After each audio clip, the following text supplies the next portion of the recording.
Bueno, primero que nada, muchas gracias a los organizadores por dejarme presentar y por organizar el evento. Para mí es súper emocionante estar en medio de Eric y Rodrigo, presentando, teniendo una serie de pláticas de astroparticles. Y bueno, como vamos a ver, vamos a hablar un poquito de astronomía de neutrinos, ahora del lado fenomenológico.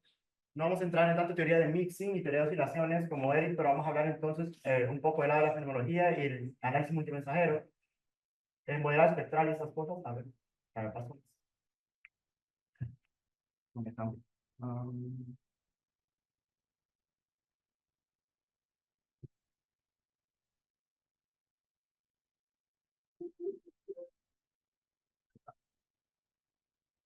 Ok, entonces, nada más como una breve introducción, les quiero mencionar que todo esto está dentro del campo que conocemos como la física de astropartículas, ¿no?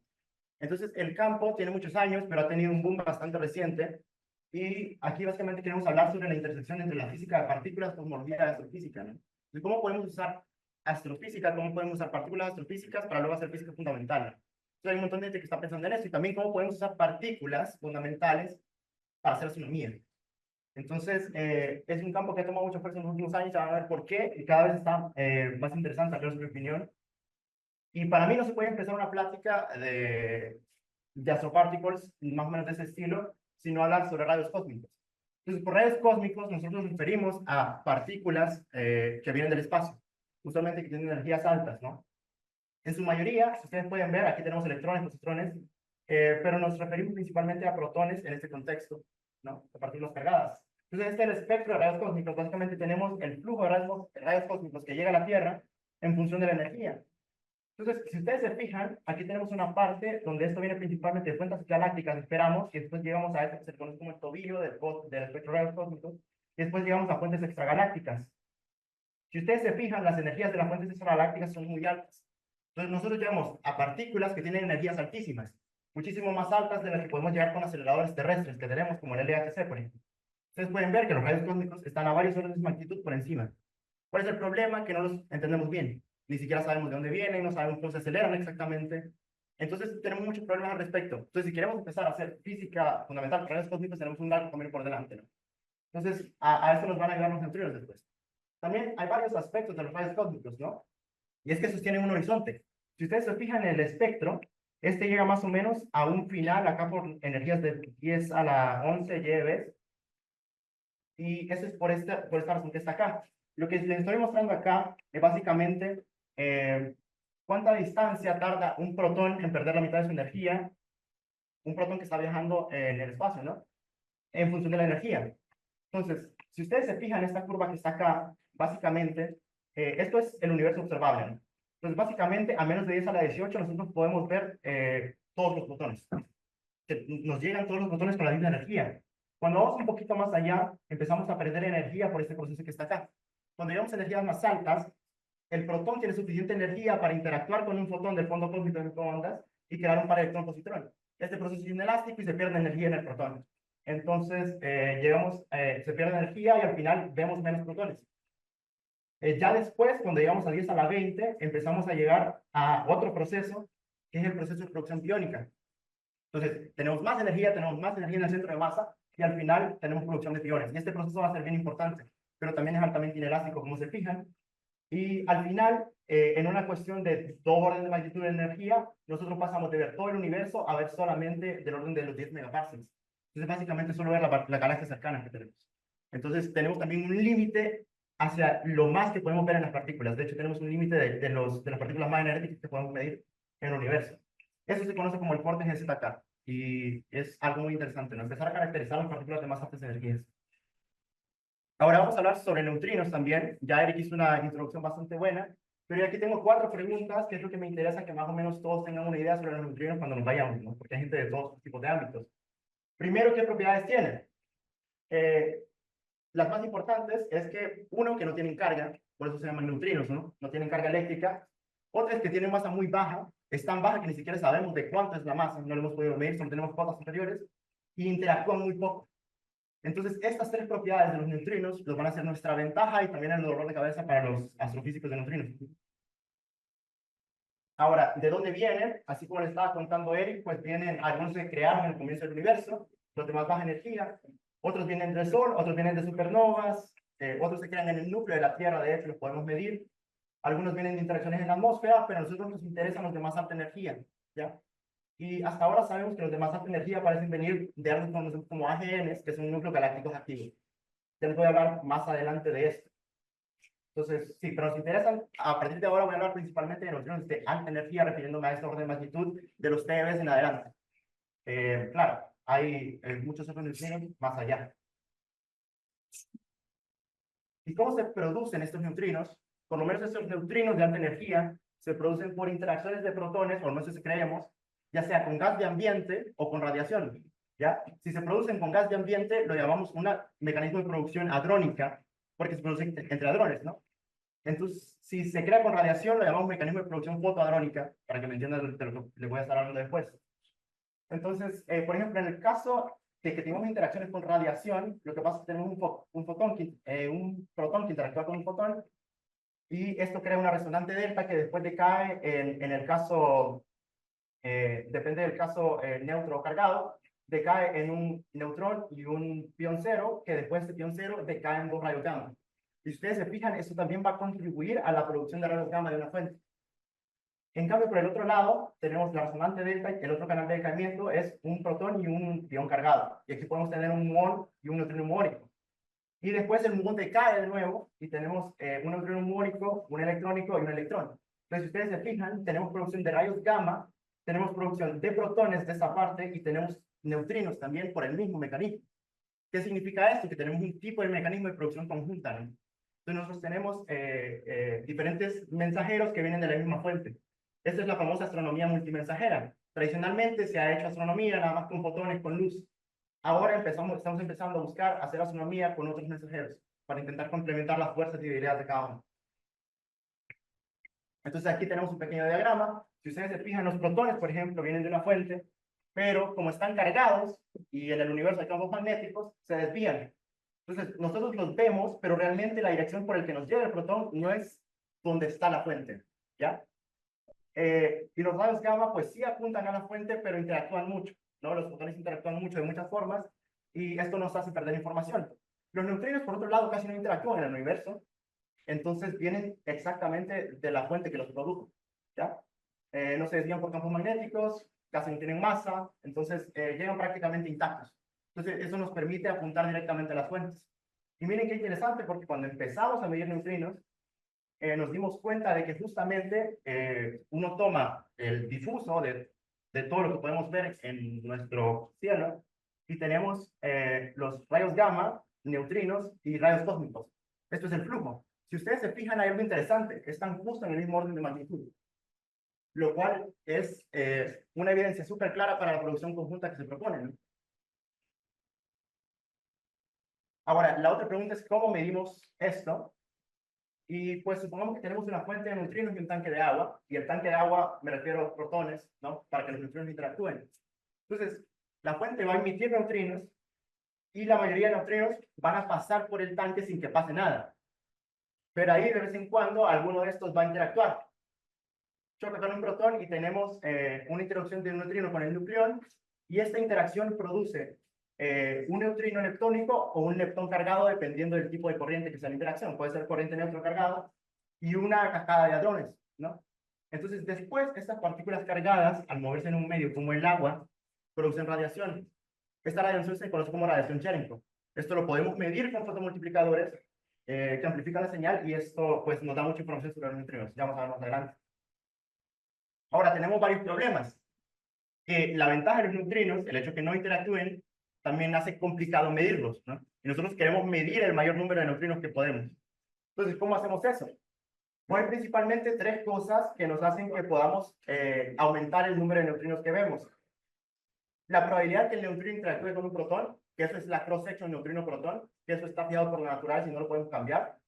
El número de neutrinos que llegan al tanque, que eso tampoco lo podemos cambiar, porque pues estamos hablando de fuentes astrofísicas y no nos podemos acercar a ellas, tampoco podemos decir que produzcan más neutrinos, no podemos cambiar eso tampoco. Entonces lo único que podemos hacer es hacer el tanque de agua tan grande como sea posible. Entonces así fue como surgió IceCube, un detector de neutrinos enorme. para que ustedes se den cuenta de qué tan grande es esto, si ustedes se fijan, estos son 2.450 metros en el hielo antártico. Entonces, básicamente lo que se hizo fue tomar agua caliente de alta presión y usarla para hacer hoyos de 2,5 kilómetros de profundidad en el hielo antártico. Entonces, tenemos un bloque de 1 kilómetro cuadrado de volumen en el cual lo llenamos de fotomultiplicadores, que son detectores de radiación Cherenkov, para ver neutrinos. Para que se tengan una idea de la magnitud de IceCube, aquí hay una comparación del experimento con el Burj Khalifa, ¿no? El edificio más alto del mundo. Entonces, ustedes se fijan, es muchísimo más alto. IceCube está trabajando en una mejora, que es IceCube generación 2, en la cual se planea mejorar la resolución angular por aumentar el número de fotomultiplicadores que se tienen en el centro. Es bien interesante la mejora y va a estar en teoría en unos años. Porque resulta que el hielo antártico es mucho mejor de lo que pensábamos. Y acá hay un ejemplo de un evento de IceCube. Entonces, un neutrino viene, por aquí lo van a ver, este es el detector, la parte de abajo. Viene el neutrino, interactúa con un protón y de pronto tenemos un muón que sale de la interacción y viaja emitiendo radiación Cherenkov. Entonces, medimos esa radiación y eso es lo que ustedes ven acá, ¿no? Entonces, este tipo de detección se conoce como una pista, ¿no? Porque ustedes se fijan, el muón viene y sale y no decae. Ahora también podemos tener eventos de tipo cascada. Los muones usualmente son para neutrinos muónicos, ¿no? También tenemos eventos de tipo cascada para cuando tenemos neutrinos electrónicos, ¿ya? Entonces, estos son los dos tipos de eventos principales. También hay uno que se llama un double bang, que se crea cuando uno tiene un neutrino tapa. Y también hay futuros experimentos, hay muchísimos futuros experimentos, yo quiero mencionar dos. Hay muchísimos experimentos futuros para medir neutrinos, por el éxito que tuvo IceCube justamente. Uno de ellos es que hay en Trinet, que se está construyendo en el mar Mediterráneo. Entonces la idea es hacer también un detector de un kilómetro cúbico de tamaño, pero en el mar Mediterráneo. Y esto tiene ciertas ventajas. Primero, que el agua es mucho más clara que el hielo. Entonces tenemos una mucho mejor resolución angular. Claro, tenemos el problema de que no es tan fácil mantener los EMDOMs en el mar que se está moviendo que en el hielo antártico donde se queda congelado y tiene mucha más vida útil. Pero es uno de los proyectos en los que se está trabajando. Están las primeras líneas ya y otro es Trinity. Y esto es muy interesante. Trinity justamente es una antena y la idea es que nosotros tenemos un neutrino que interactúa justamente en la Tierra, ¿no? Y lo que esto nos permite es medir neutrinos de energía más alta. Entonces el neutrino interactúa en la Tierra y al final cuando el tau sale, crea una cascada de partículas que después crea una cascada de Cherenkov que vemos con una antena. Entonces, esto es un imaging channel porque es una cámara, de hecho.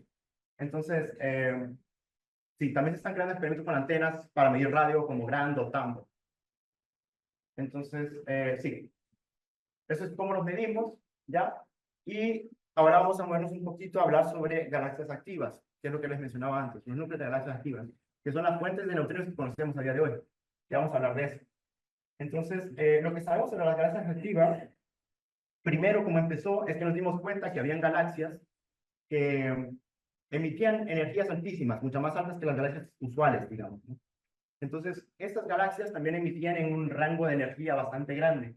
Y eso no pasa en las galaxias normales, porque uno básicamente las normales lo que tiene es una superposición de espectros de Planck. Entonces, está más o menos picado en un rango de energía. Estas no lo estaban, ¿ya?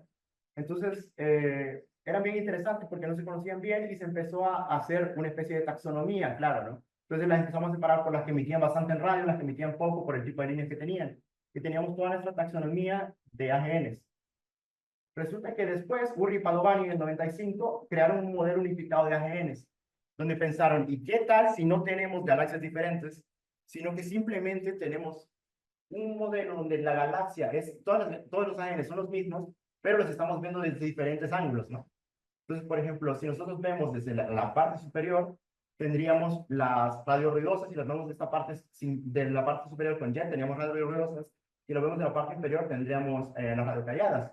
El modelo básicamente consiste en un agujero negro supermasivo en el centro, rodeado por un disco de acreción y rodeado luego por una nube de gas que envuelve el disco de acreción. Entonces, también puede haber un jet o no, principalmente empujado por la potencia del agujero negro y el disco de acreción. Y también pueden haber flujos bastante potentes en las partes externas, también justamente por la misma energía de la parte central. ¿Ya? Entonces, lo bonito también del modelo unificado es que en diferentes zonas uno puede explicar diferentes longitudes de onda de radiación. Entonces, de esa forma uno también puede explicar todo el amplio rango de longitudes de onda que se veía en la emisión de los AGNs. Ahora, hablemos sobre fuentes. Les estoy diciendo que tenemos AGNs que son fuentes de neutrinos, pero ¿cuáles son? ¿Ya? Hasta el momento solo conocemos 3 fuentes de neutrinos confirmados con más de 4 sigmas. El primero es un blazar, de los cuales les va a hablar Rodrigo después. Y básicamente sabemos que este es una fuente de neutrinos porque detectamos un neutrino de su dirección justamente cuando el blazar está en un estado de llamarada. Entonces, los puntos grises es como está el blazar usualmente, y los puntos que están a color son el incremento de la emisión justamente en el momento de la llegada del neutrino. Entonces, así fue como nos dimos cuenta de que es este candidato posiblemente la emisión de neutrinos. Después tenemos la Vía Láctea, que esto es bastante nuevo, ¿no? Esto se publicó apenas el año pasado. Y nosotros Einstein pudo mapear básicamente el plano galáctico, la emisión de neutrinos del plano galáctico. No sé si están conscientes del logro que es esto. Es increíble. Sí. Entonces, sabemos que vienen del plano galáctico y todavía no hemos identificado fuentes puntuales dentro del plano galáctico, pero tenemos la idea del difuso y se cree que es principalmente supernovas.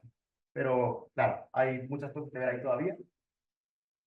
Y de las que nos interesa actualmente, que es una Safer Galaxy, que es NGC 68, que se confirmó en 2022, ¿no?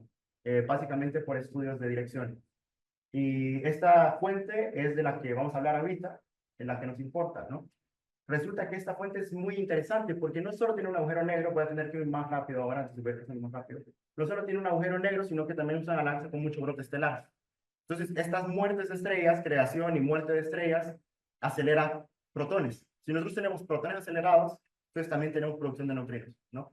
Entonces, NGC 68 tiene muchas ventajas, como que es una Star Wars Galaxy. Tiene un AGN, donde la gente ha dado mecanismos de producción en el AGN, y también tiene un jet. Entonces, ya no me va a dar chance de hablar, pero básicamente lo que hemos intentado hacer es intentado caracterizar la emisión del jet, y voy a tener que pasar un poquito rápido al final, pero al final tenemos una idea de que el jet parece que con futuros experimentos podríamos tener alguna idea de la emisión, ¿no? El jet no parece ser suficiente para llegar al flujo de IceCube, pero sí puede ser suficiente, puede contribuir mucho a la emisión de rayos gamma de la fuente.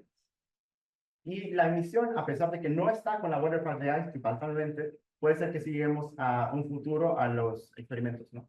Principalmente IceCube generación 2. Aquí en Trinet la sensibilidad no es suficiente para medir la posible contribución que puede tener el jet, pero IceCube generación 2, después de 10 años de edad, posiblemente sí podrían. Si quieren saber los detalles, por supuesto me pueden hablar y me pueden contactar todas las personas que estén interesadas en la astroparticles, astrofísica de neutrinos en general. Y eso es todo. Gracias. Y